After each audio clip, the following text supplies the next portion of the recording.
Hello guys, welcome to our channel. In today's topic, we will be about simulating bus object and bus assignment.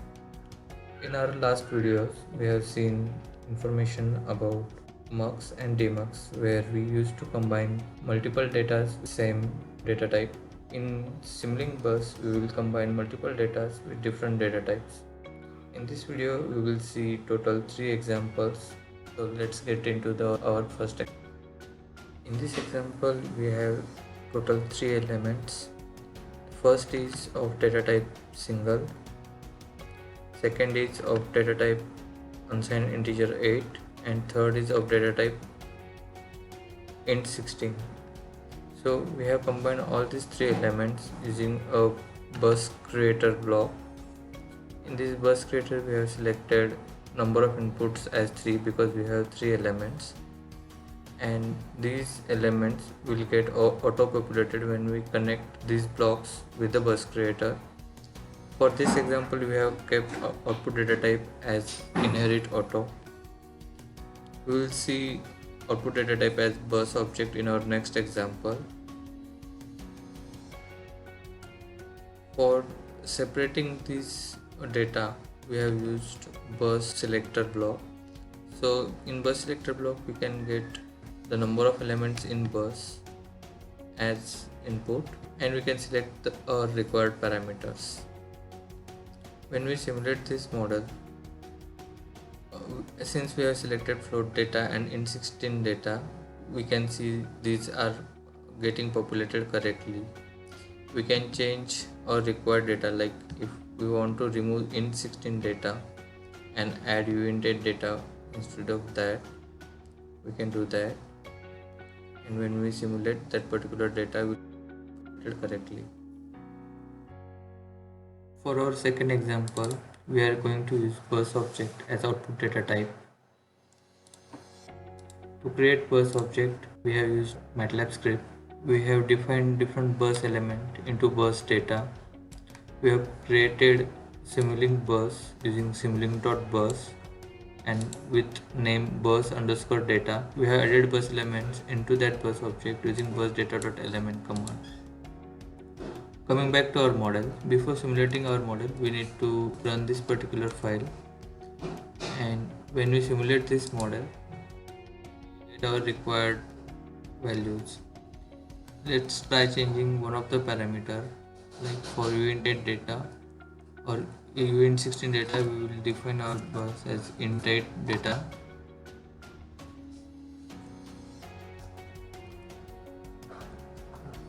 We will execute. So we will change our data type for this particular block to int8.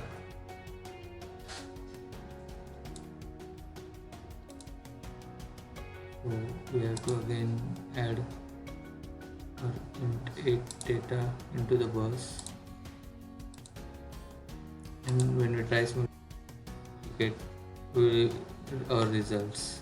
During this exercise, we have just updated our bus selector block with the correct name, but for bus creator block, we have selected output data type as bus data instead of inherit. In our third example, we will see what will happen when we provide output of one bus as an input to another bus, and how to separate elements in such scenario.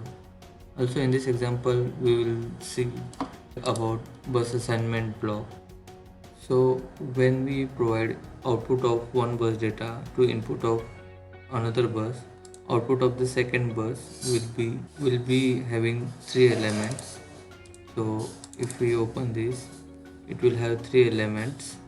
First will be bus, and another 2 will be a separate elements.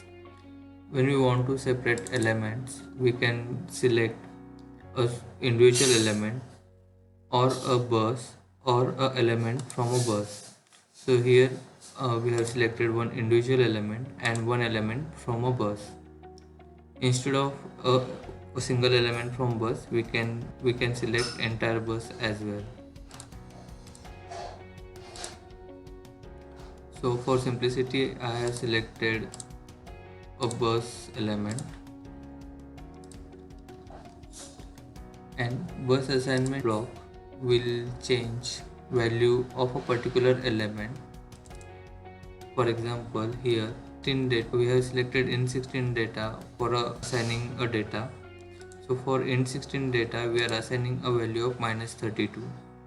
So irrespective of whatever data is assigned before this bus assignment data to bus data 1, a value of -32 will get assigned to int16 data.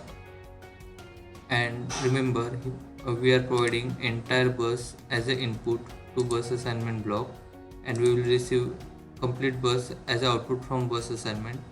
But one of the element, like here int16 data, will be getting updated with a new value.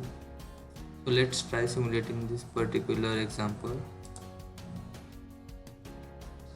So here we can see in bus data 1, int16 data is -10, but using bus assignment block we are assigning -32 to int16 data, so it will get updated with a new value. So this is it for today's video. If you think this video has helped you in any sort, please like and please subscribe for more such simulation videos.